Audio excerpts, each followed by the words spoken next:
Mesdames, Messieurs, bonsoir. Tout le plaisir est pour moi de vous rejoindre pour le grand journal de Télésignal. Tout d'abord, les titres à la une. Jovenel Moïse de retour au pays ce jeudi. Après une tournée officielle l'ayant conduit en Équateur et au Mexique. À suivre dans ce journal le bilan de ce voyage du chef de l'État haïtien. Dossier salaire minimum de 800 gourdes pour les ouvriers de la sous-traitance. Le Conseil des salaires sous les feux de projecteurs. Le président de la République exhorte cette structure à bien jouer son rôle pour dénouer cette crise qui entrave ce secteur.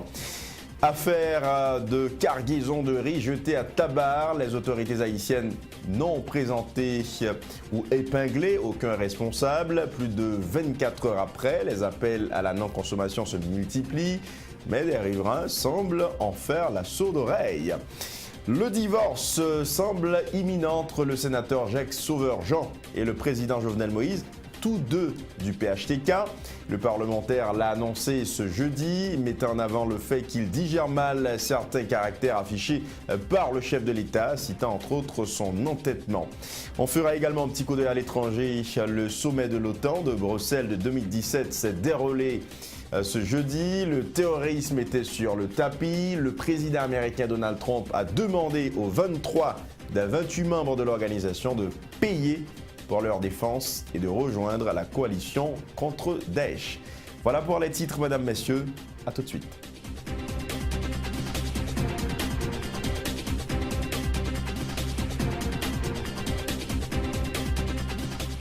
Ministère santé publique a fait population en connaît gen un virus qui pote non Zika qui rive dans le pays d'Haïti, même gens li rive dans quelques pays de l'Amérique latine et Caraïbes.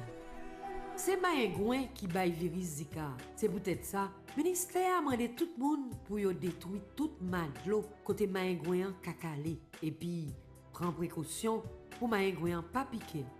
Virus ça baille la fièvre, tête fait mal, j'ai fait mal, douleur avec bouton sous peau. Et puis, ou moun ta wè, yon nou plusieurs lansignes sa yo, allez pressé dans centre santé qui pi près ou là pour qu'a joindre bon jan soin.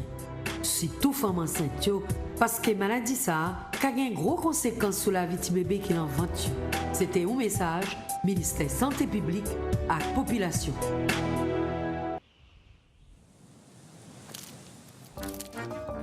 Oui, me sorti la ville là. Oui, sous route, la Cugna.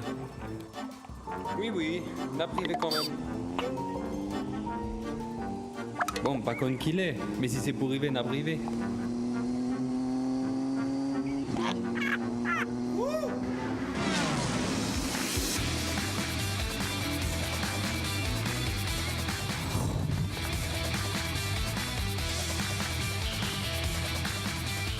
Le vrai 4G LTE est maintenant disponible seulement chez Natcom. Faites vous-même la différence. Venez tester le vrai 4G LTE propulsé par Natcom.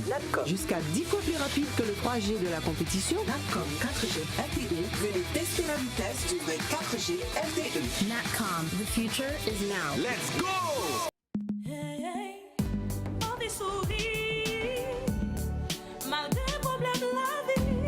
Loyer kay pou payer, pas l'école arrivée, famille pour m'occuper. Nous ka souri, parce que nous gagnons les center. Avec l'eau de l'espoir, j'ai un petit cap jodia. Demain la lève golo. Les center, c'est mettre pour l'État. Oh yeah, c'est que t'es passé comme tout, les center, c'est mettre pour l'État. L'on pense pour l'État. Center. Pas de café, oui, ou qu'un millionnaire. Leslie Center, ou qu'un millionnaire. Leslie Center, Leslie Center, Leslie Center. Ou qu'un millionnaire. Leslie Center, Leslie Center, Leslie Center. C'est que t'es passé 50 jours, Leslie Center, c'est mettre bolette là.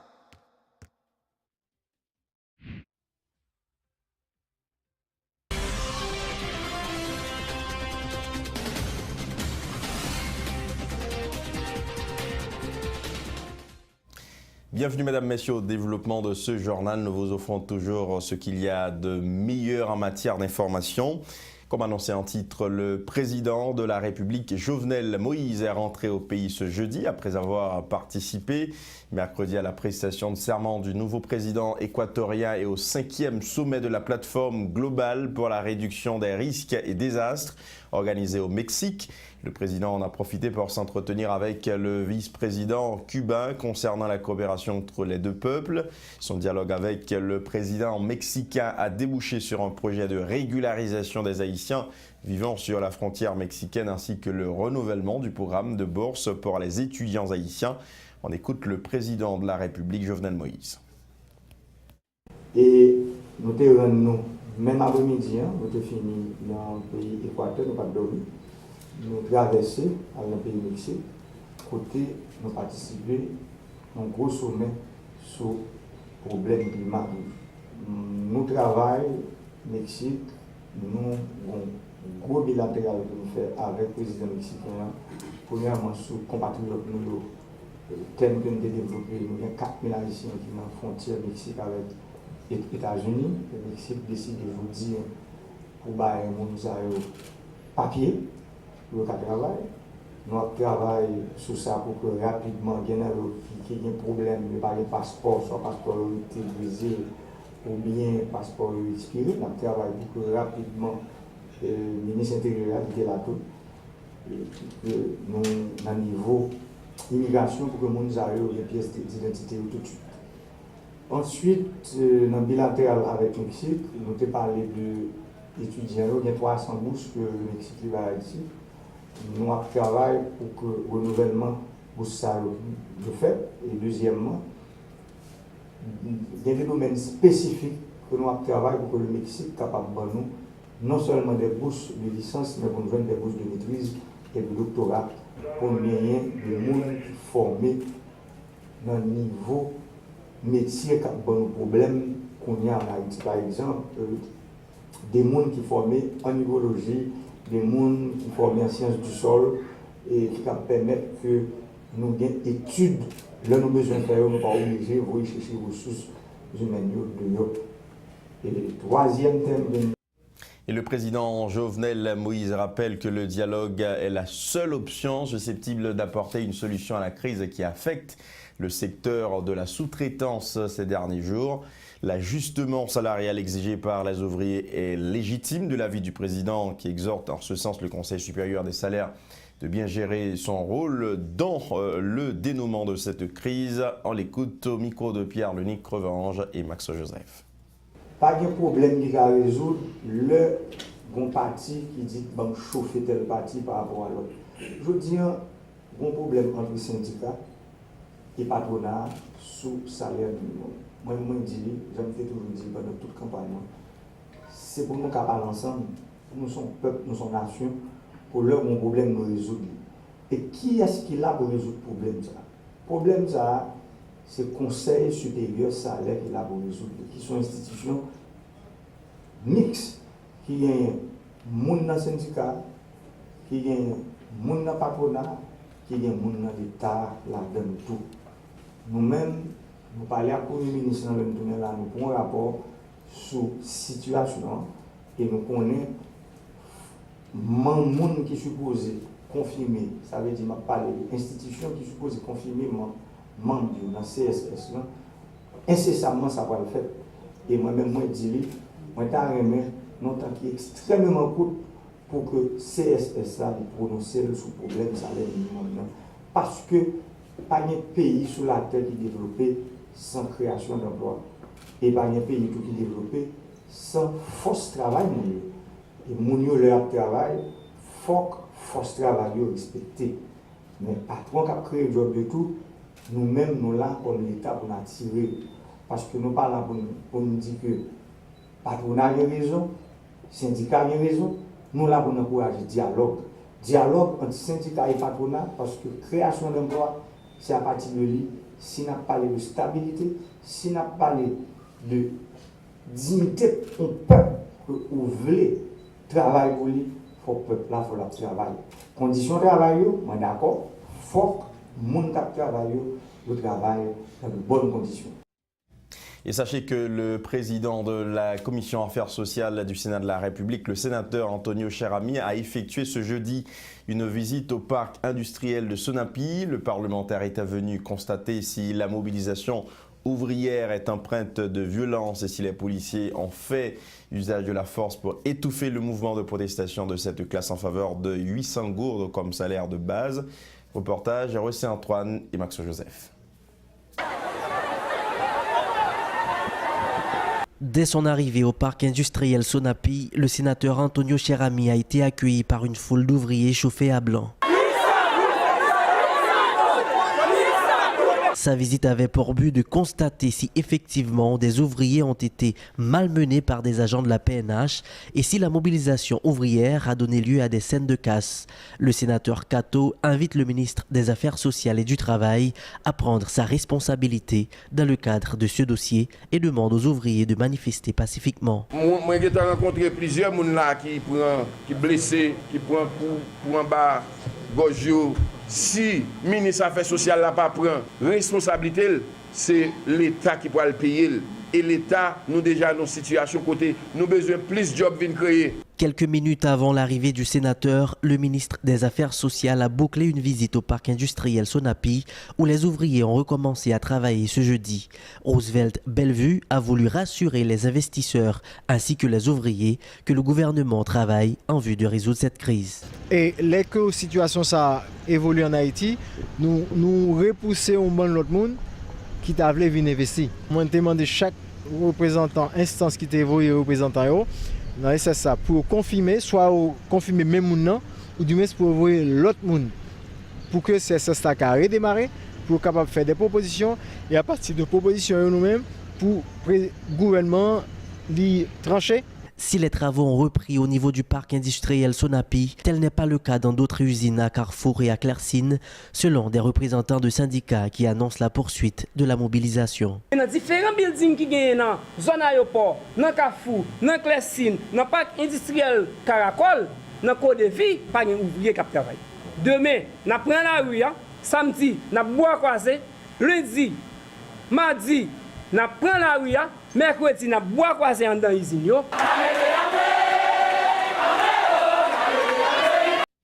Et la décision du gouvernement de réviser à la hausse les prix de l'essence a été prise conformément à l'application de la loi du 9 mars 1995 de l'avis du président du Sénat de la République. Yuri Latortue s'oppose à un éventuel ajout de 6 gourdes à chaque rentrée de nouvelles cargaisons. En ce qui a trait à la revendication des ouvriers qui exigent le salaire minimum à 800 gourdes, Yuri Latortue exhorte les membres du Conseil supérieur des salaires à jouer son rôle. Yuri Latortue au micro de José Lexidor et Yvan Seyid. Il y a la loi de 1995, la loi qu'avait proposée le président Jean-Bertrand Aristide, qui te dit que pour gérer le gaz, il faut faire de façon légale. À chaque arrivage, que le gaz là monte, que le baisse, que le baisse. Ça veut dire que aller en fonction de prix. Et je pense que je dis c'est l'application de cette loi qu'il faut. Moi je pense que faut justement en fonction de loi ça pas jamais appliqué. Faut arriver à ajuster et mais pas gain augmenter. Le gouvernement pas qu'à augmenter ses goûts à chaque fois. Si c'est baisser le baisser. C'est à la loi parce que on s'arrive je dis même dans le gâteau où je dis là, il a demandé qu'à présenter là le président privé. Il a demandé, il était d'accord pour augmenter. Je dis à lui l'autre position. Pour que nous pas l'autre position, pour que c'est la loi de gérer, on nous respecte la loi dit. Là, ça que c'est privé, que c'est Jovenel qui l'a dit, la loi l'a appliquée. Donc moi je pense que faut on ne pas garder qui est-ce qui est au pouvoir, faut on garder qui est la loi. Et je dis à ma position, c'est que la résolution moins c'est fait que loi. Et je dis c'est la loi qui est appliquée. Non, ouvrir dans la question salaire. La question des salaires est réglée par la loi du sénateur Steven Benoît qui dit il y a un conseil national de salaire qui chaque année, en fonction de coût la vie, a juste sur lui. Je dis c'est parce que comme aussi dans le pays ça, nous ne pouvons pas appliquer la loi, il y a de la démagogie. Je crois qu'il y a un retard. De conseil là, l'idée doit être faite, il doit renouveler, il pas renouveler. Donc conseil là doit rentrer rapidement, chita pour ajuster ce salaire là. Jean la loi dit et puis chaque année, faut faire au 1er mai, Jean la loi dit. Non, c'est le conseil qui est tripartite, qui gagne la donne, les syndicats, le gouvernement et le patronat, parce que même nous, il faut nous protéger les droits ouvriers, il faut nous attirer l'emploi, il faut l'État jouer au rôle. Le sénateur Francenet Dénius déplore le laxisme des membres du Conseil supérieur des salaires qui, dit-il, n'applique pas la loi portant sur le salaire minimum. En effet, l'élu d'ENIP appelle les autorités du pays à tout mettre en œuvre afin de satisfaire les revendications des ouvriers de la sous-traitance. Francenet Dénius au micro de Josué Lexidor et Yvan Seyid. Et loi sur salaire minimum non bail aux responsabilités pour depuis et 1er mai arrivé pour statuer et garder en fonction de l'évolution économique yo même pour proposer et un salaire à ministère là et à président république là ce que yo pas fait et me pense que employés yo l'endroit yo et membres syndicats yo l'endroit yo pour réclamer et maximum de conditions possibles de travail. Et donc, l'irrité, et qu'on est là, à responsabilité, même fois ça, pour prendre responsabilité et bailler satisfaction, et dans la mesure du possible, à employer. Libéral fonction de situation économique, pays, libéral fonction de productivité, mais sous principe que une augmentation de salaire, jeudi, l'important sous principe là, tout le monde d'accord, parce que et ça, yon moun est capable de faire avec 200 gouttes, sortir café à 250 gouttes et 350 gouttes jeudi. Tout le monde d'accord avec dollars américains, avec gaz qui monte, avec inflation. Donc, il n'est pas possible. Donc, il y a une nécessité pour ça augmenter. Est-ce que le cas aller à 800 gouttes, est-ce que le cas pipiti ou bien est-ce que le cas pigo? Ça, moi, je pense que c'est une analyse beaucoup plus approfondie de l'économie et pays de capacité entreprise, de capacité de l'État, parce qu'il y a une augmentation de salaire et l'antexile là, libéral, entraîner une augmentation de salaire en fonction publique là tout. Parce que la charité bien ordonnée commence par soi-même. Si le salaire là, il vient à 800 gouttes de l'an et factoria, et bien on peut comprendre, et bien moun dans l'État tout, salaire minimum là, l'obligé de gagner. Donc, son analyse beaucoup plus approfondie, nous pas bral courir dit oui ou non c'est 800 gouttes, mais yon et chita attendait yon négociation pour nous augmenter salaire là les nécessaire. Jacques Sauveur-Jean n'écarte pas la possibilité de prendre ses distances avec l'équipe de Jovenel Moïse si elle ne redresse pas sa barque. L'élu du Nord-Est critique le comportement du chef de l'exécutif qui, dit-il, n'écoute pas les conseils. Estimant que l'administration Moïse Lafontaine est sur la mauvaise voie, Jacques Sauveur-Jean invite Jovenel Moïse à réviser sa stratégie de gouvernance. On l'écoute. Moi, monsieur, nous parlons depuis le fin du GG là. Par contre, ça a réglé, c'est dans la radio, le bail sorti. Ordinairement, nous pas vraiment, comme d'adou rencontré. Je fais 3 fois mal dans le palais, je pas quitté mal. Moi-même, pas j'aime dans un ami. Si depuis destination, c'est Haïti, m'avons.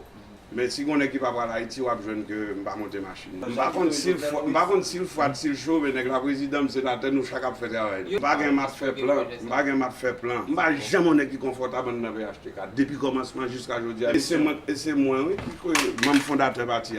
Ça veut dire que vous n'avez pas besoin de demander. Donc, c'est membre fondateur du parti et puis je ne suis pas confortable avec. Donc, c'est pour analyser ça là normal. C'est un parti pluriel qui a différentes tendances en dernier et me respecter ça. Donc, si moi-même, je file que tendance n'a pas fil correspond à la tendance, le type de nègre, tant que moi, ils sont maestomie. Au moins, nous avons un concert avec un festival, mais après ça, jazz, moi.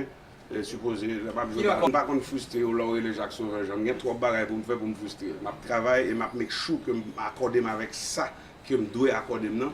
Je ne veux pas comme d'adou, on fait me comprendre et tout ça dit c'est pour me dire oui. Je ne vais pas mentir, j'ai un pile de bagages que l'équipe ça fait que je ne vais pas lâcher. Je ne vais pas faire des bagages pour m'en face moun. Je ne vais pas faire des bagages pour me contre moun. Je vais faire des bagages parce que moi j'ai gens que moi Haïti pas maintenant depuis tout petit m'a chanté. Donc que tout le monde qui vit là-dedans ou qu'on rapporte un coup tout le peuple pour qu'on patrie pour défendre donc moi-même m'a conservé position initialement à travers attitude moi puisque moi venons position côté que pour me faire de la parole aux actes m'a fait ça. Conjugaison politique c'est pas qui fait dans le dialogue dans la concertation. Ça veut dire que c'est pas des monde c'est dans la radio autant on bagaille donc laisse ça ou même faut voir le faire. Autre point de l'actualité, le secrétaire d'État à la sécurité publique a rassuré la population que l'État prendra les dispositions nécessaires dans l'affaire de cargaison de riz jetée dans la commune de Tabar. Selon Ronsard Saint-Cyr, qui s'est gardé de citer le nom du propriétaire, ce riz provenant des États-Unis ne serait pas nocif pour la santé de la population. Ronsard Saint-Cyr au micro de Gardi Barthelmy et Faisait Mathieu. C'est le pour notre point qui fait encore hier, c'est affaire du riz. Nous-mêmes, comme secrétaire nous fait deux actions rapides, parce que le d'abord, c'est assurer que en action, c'est pour un acte criminel que lié. OK? Nous confirmons que c'est pour un acte criminel que lié. Deuxièmement, que le produit n'est pas nocif, que pas qu'à tuer une population. Nous disons clair à tout le monde de prendre notre hier pour dire que pas manger du riz, pas vendre et mon cap vendre pas acheter pour ça parce que le bon que bon son Dieu qui est exposé, OK, qui à l'air libre et puis à terre, que l'on veut ou non, il n'est pas comestible. C'est-à-dire même s'il était dans une boîte au départ, mais côté il va manger encore.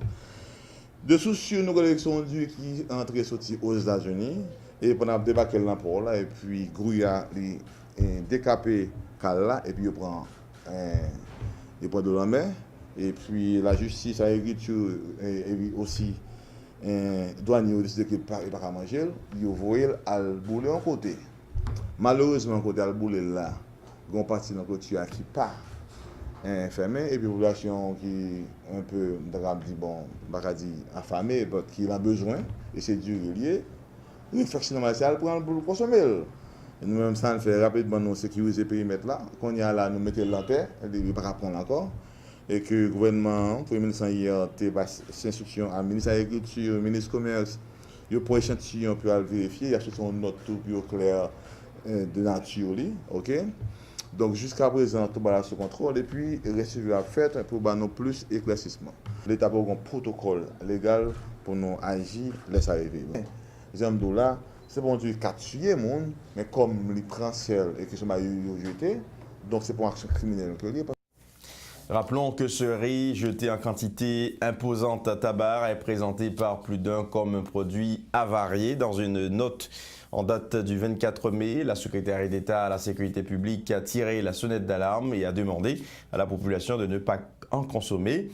La mairie de Tabar, dans une note publiée le 25 mai, appelle la population à la prudence, à ne pas consommer sous aucun prétexte le riz jeté à la rivière Grise.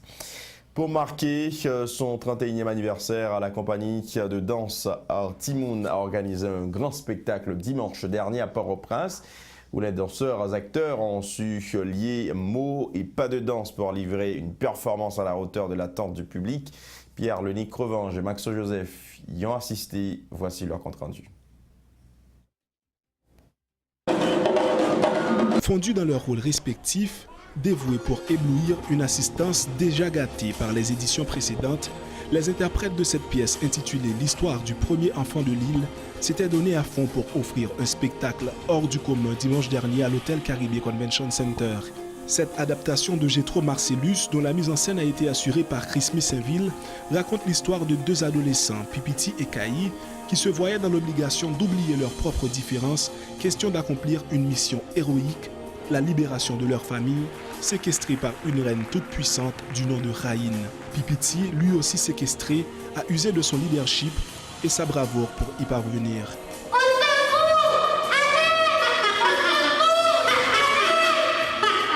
Crie autant que tu peux, personne ne viendra te sauver. Qui es-tu, toi? Je m'appelle Pipiti. Je viens de l'autre côté de la plaine et tu détiens les seuls animaux qui peuvent m'expliquer le chemin. Ah bon? Tu vas les libérer. J'ai l'impression que tu n'as aucune idée de la personne qui est devant toi. Une vague de peur s'était vite installée au village. Silence! On ne parle pas sans l'autorisation de Raïm et tu réponds seulement à la question.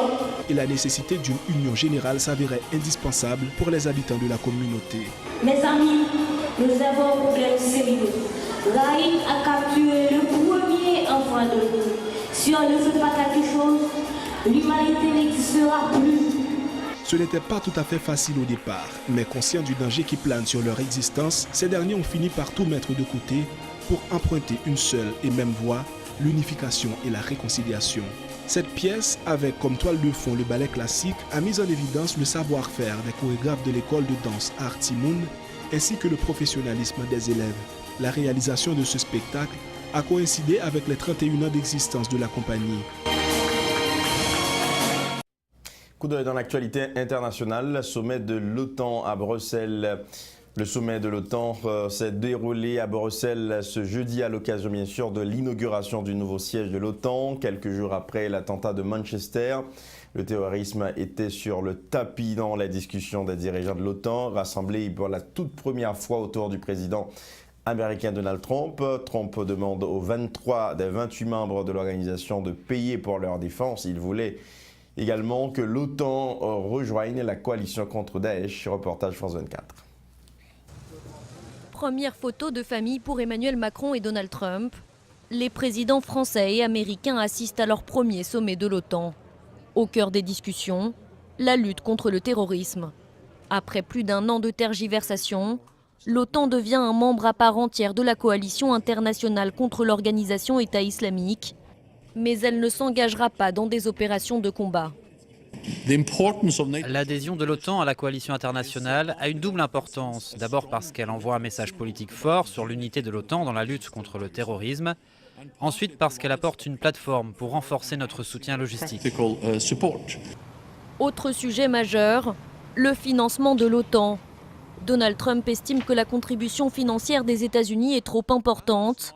À plusieurs reprises, le président américain a demandé à ses partenaires européens de partager le fardeau et de respecter l'objectif fixé en 2014 d'un budget défense équivalent à 2% du PIB d'ici à 2024.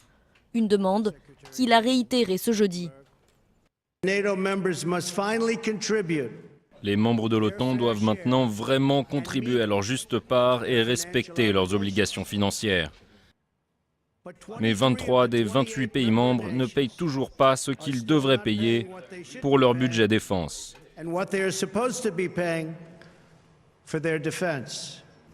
Le partage de renseignements s'est aussi invité dans ce sommet. Après les fuites sur l'attentat de Manchester dans les médias américains, la première ministre britannique a demandé à Donald Trump de respecter la confidentialité des informations sensibles. Manifestation dispersée à coups de gaz lacrymogène au Brésil, incendie au ministère de l'Agriculture. Cette mobilisation contre le président brésilien Michel Temer a semé le chaos à Brasilia, la capitale, poussant le gouvernement à déployer l'armée pour reprendre le contrôle de la situation. Les heurts ont éclaté au moment où la foule déferlait en direction du palais présidentiel. Planalto, reportage Euronews. Manifestation dispersée à coups de gaz lacrymogène, incendie au ministère de l'Agriculture. À Brasilia, la mobilisation était forte contre le président Michel Temer et ses réformes, à tel point que le gouvernement a déployé l'armée pour reprendre le contrôle de la situation. Les heurts ont éclaté au moment où la foule déferlait dans le centre de la capitale brésilienne en direction du palais présidentiel. La police a fait barrage en utilisant des grenades lacrymogènes. Certains manifestants cagoulés ont répliqué par des jets de pierre. Lors de cette journée, 49 personnes ont été blessées, dont une par balle, et 7 personnes ont été arrêtées. Des dégâts ont été causés à 8 ministères et à la cathédrale selon les autorités.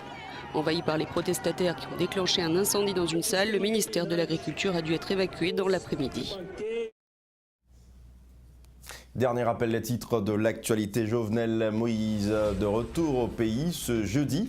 Après une tournée officielle l'ayant conduit en Équateur et au Mexique. Vous avez suivi bien sûr le bilan de ce voyage du chef de l'État haïtien dans ce journal. Dossier salaire minimum de 800 gourdes pour les ouvriers de la sous-traitance. Le Conseil des salaires sous les feux des projecteurs. Le président de la République exhorte cette structure a bien joué son rôle pour dénouer cette crise qui entrave ce secteur. Affaire de cargaison de riz jetée à Tabar, les autorités haïtiennes n'ont présenté ou épinglé aucun responsable plus de 24 heures après. Les appels à la non-consommation se multiplient, mais des riverains semblent en faire la sourde oreille. Le divorce semble imminent entre le sénateur Jacques Sauverjean et le président Jovenel Moïse, tous deux du PHTK.